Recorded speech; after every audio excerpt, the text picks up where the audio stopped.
India का परिचय किसी परिचय का मोहताज नहीं है। वो जो है क्षेत्र के समाज के विकास के लिए, पर्यावरण के विकास के लिए हमेशा आगे रहे हैं और पर्यावरण विभाग ने उनको सम्मानित भी किया है।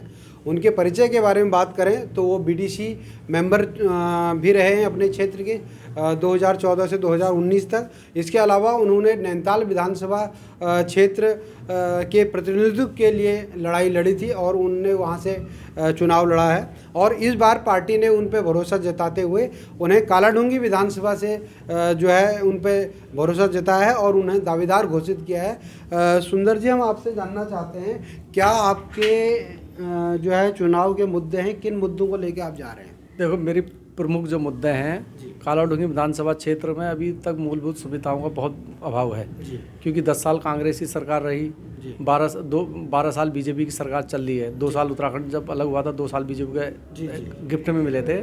उसके बाद ये दूसरी बार बीजेपी की सरकार चल रही, 12वें साल में समाप्ति की ओर है क्योंकि इनकी सरकारों में लगातार जो सुनने को आता है चुनाव दौर में, कांग्रेस वाले कहते हैं बीजेपी ने 54 घोटाले करे और बीजेपी पानी पी के गाली देते हैं बीजेपी को कांग्रेस वाले, और बीजेपी वाले पानी पी के कहते हैं 56 घोटाले कांग्रेस की सरकार ने करे। लेकिन इनने विकास तो कहीं करा नहीं, लेकिन ये घोटाले ही करते रहे उत्तराखंड में।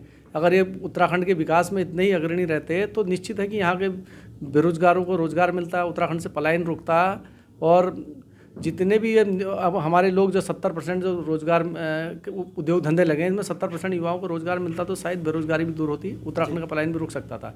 और पहाड़ में जड़ी बूटियों का जो है खजाना, उसको यहाँ से कच्चा माल पहाड़ से यहाँ प्लेन्स जा रहा है। अगर छोटे उद्योग धंधे लगाए जाते छोटे छोटे तो निश्चित पहाड़ों में भी लोगों को रोज़गार मिलता 8-10 हज़ार का, तो लोग घर से बाहर नहीं निकलते, दिल्ली अलग अलग राज्यों में अपने रोज़गार के लिए नहीं जाते। मुझे ये उम्मीद है। और उत्तराखंड में जहाँ भी हर विधानसभा में और ख़ास तौर पर कालाढूंगी विधानसभा में जो कहते हैं कि सबका साथ सबका विकास, लगातार 2 बार प्रतिनिधित्व कर रहे हैं, यूपी के टाइम से विधायक मंत्री रहे, तो मुझे नहीं लगता उन्होंने सिर्फ अपने चहेतों का विकास किया और जो उनके समर्पित कार्यकर्ता थे, क्योंकि पार्टी में उनके और भी कार्यकर्ता वो भी उपेक्षित हैं और क्षेत्र में कहीं कोई मूलभूत सुविधा का अभाव है और उनके चहेतों के ही सीसी मार्ग रोड बने हैं।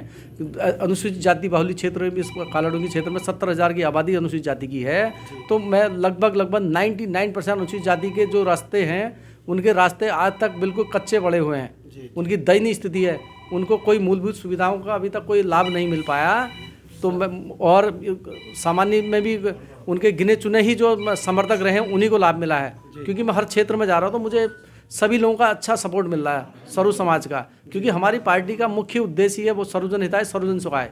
और हमारी जब सरकार रही तो निश्चित तौर पे बहन जी की सरकार, जब हम यूपी में हुआ करते थे, दो बार यहाँ का कार्यकाल बहन मायावती जी का रहा है। उत्तराखंड में बहन जी ने विकास के लिए 4 जिले बनवाए, उधम सिंह नगर बनाए, वहाँ की मूलभूत समस्याओं को, वहाँ की जनभावना को समझते हुए जसपुर के लोग, खटीमा के लोग जिला हेडक्वार्टर नैनीताल आते थे और वहाँ पे उनको अगर काम नहीं हुआ तो एक रात नैनीताल में स्टे करना पड़ता, तो काफ़ी उनको गरीबों को भी खर्चा पड़ता था। बहन जी ने उस समस्या का समाधान उधम सिंह नगर रुद्रपुर में कर दिया गया। शहीद कंबोज समाज के एक महान शहीद क्रांतिकारी, उनके नाम से जिला बनाया गया उधम सिंह नगर। उस समाज को भी सम्मान दिया और वहाँ की जनता को, सर्व समाज की जनता की भावना को समझते उनको वहाँ पे लाभ मिला।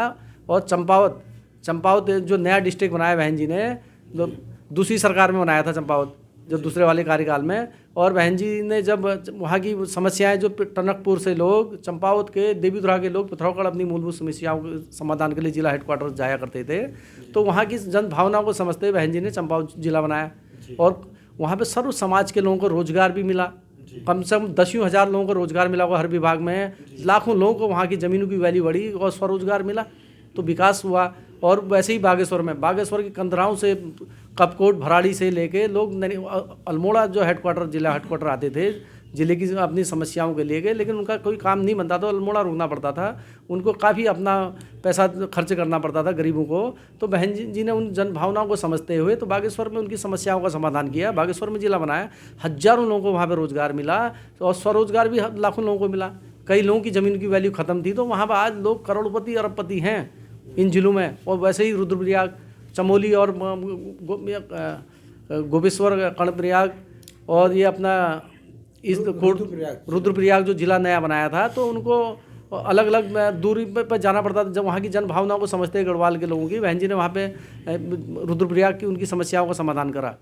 काला ढूंगी क्या और काला ढूंगी में मैं लगातार काला ढूंगी में देखो हॉस्पिटल है तो वहाँ पे स्वास्थ्य की व्यवस्था इतनी चरमराई है, अगर मशीनें हैं तो उनकी टेक्नीशियन नहीं है और डॉक्टर रहते दवा नहीं है। और क्योंकि वो बहुत बड़ा क्षेत्र है, वहाँ से नैनीताल का पहाड़ी क्षेत्र, वो नैनीताल का विधानसभा का आधा क्षेत्र उसमें टच करता है, 100 किलोमीटर का एरिया है। उधर पहाड़ों के कंधराओं से लोग आते हैं तो उनको वहाँ पे अगर फैसिलिटी मिल जाएगी हॉस्पिटल की, तो अगर बेस एक बन जाएगा तो बेस हॉस्पिटल की तरफ वहाँ भी सुविधा दी जाएगी तो निश्चित वहाँ के लोगों को इधर को हल्द्वानी नहीं आना पड़ेगा, ना बाजपुर जाना पड़ेगा, ना काशीपुर जाना पड़ेगा। उनकी समस्याओं का वहीं पे समाधान हो सकता है। और क्या सोचा आपने, क्या सोचा? अगर मुझे मौका मिला निश्चित मैंने वहाँ पे एक तो मिनी मंडी का सोच रखा है, मैं वहाँ पे मंडी की व्यवस्था कराऊंगा, रोडवेज बस अड्डे की व्यवस्था कराऊंगा, क्योंकि मंडी नहीं है तो हल्द्वानी काश्तकार को माल लेके आना पड़ता है, उसका काफ़ी पैसा उनको ट्रांसपोर्ट का देना पड़ता है, उसकी सुविधा वहाँ पे हो जाएगी।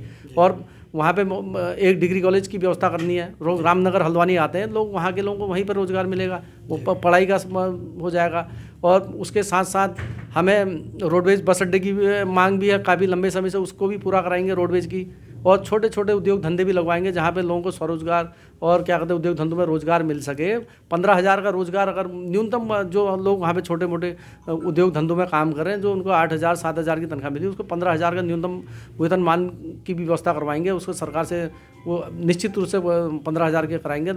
जो गरीब हैं जिनको 15,000 का मिल जाएगा घर के पास, तो बाहर क्यों जाएगा, ये मेरी मुख्य मांगें हैं। और जो रोडें नहीं बनी हैं, बिजली पानी सड़क, जो पानी की समस्या वहाँ पे बहुत तीव्रता से, जो काला ढूंगी बहुत विकट समस्या है, पानी के लिए त्राई त्राई मचती है, उसकी समस्या का समाधान करा जाएगा। उससे लगता हुआ धाबला ग्राम सभा है, 99% अनुसूचित जाति क्षेत्र है, वो आज़ादी के बाद आज तक उस ग्राम सभा को कोई लाभ नहीं मिल पाया सरकार का, न रोड बन पाई न पुल बन पाई। लोग अगर बरसात के दिनों में वो श्रीलंका टापू हो जाता है, लोगों की अगर कोई बीमार भी है तो वहीं मर जाता है, उसको आने का कोई साधन ही नहीं है। एक बड़ा मुद्दा है, सरकार ने बैकलॉग नहीं भरा है।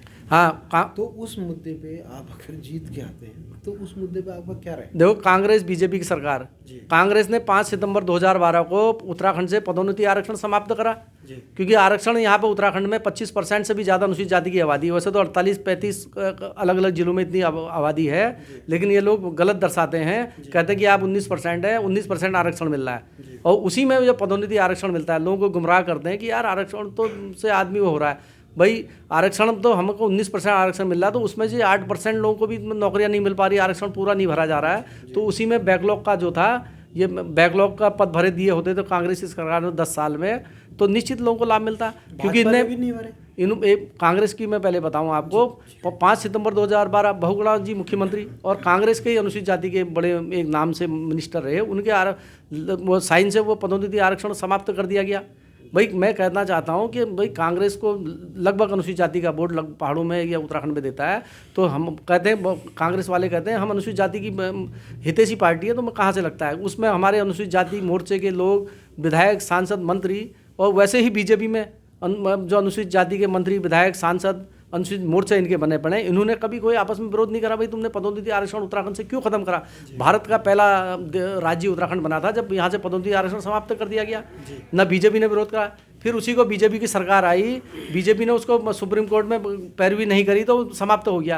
और ये क्या आएंगे तो क्या मुद्दा रहेगा? क्योंकि इन लोगों ने इतने हितैषी होते तो बैकलॉग के अगर पद भर दिए जाते तो शायद मेरे ख्याल से 60-70 हज़ार अनुसूचित जाति के लोगों को रोजगार मिलता। और मुझे मौका मिलेगा, निश्चित मैं इसकी लड़ाई लड़ूंगा और ये बैकलॉग के सारे पदों को भरवाने की हर विभाग में विभागवार भरवाया जाएगा, ये सबसे पहला मेरा वो रहेगा। इसमें बहन जी ने आप पे भरोसा जताया है, काला ढूंगी आपको लाया गया है, और काला ढूंगी एक ऐसी विधानसभा है जिसमें पर्वतीय हिस्सा भी है, भाबरी हिस्सा भी है, और इसके अलावा नगर पंचायत भी है। तो नगर पंचायत की समस्या है और उसके साथ पर्वतीय क्षेत्र की समस्या है, तो कैसे सामंजस्य बैठाएंगे?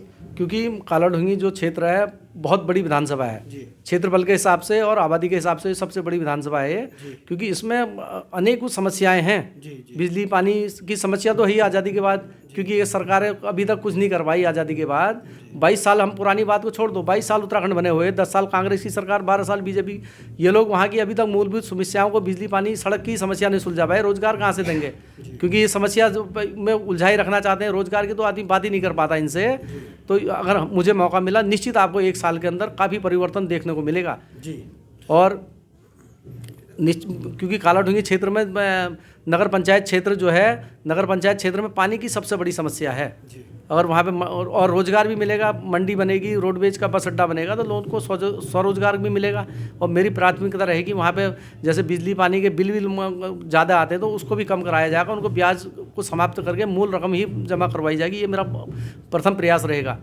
और वहाँ क्योंकि ये बहुत बढ़िया विधानसभा मेरे हिसाब से, क्योंकि इसमें निश्चित है कि अगर मुझे मौका मिलेगा ग्रामीण क्षेत्र से नगर पंचायत क्षेत्र में भी आपको 1 साल के अंदर ही परिवर्तन आ जाएगा। आदमी कहेंगे कि कोई ऐसा क्रांतिकारी विधायक बना है जिसने वाकई गरीबों के लिए कुछ ना कुछ करा है करके, आपको बहुत परिवर्तन मिलेगा। जी, ये इन्होंने क्रांति की बात कही है सुंदरलाल आर्या जी ने। उन्होंने कहा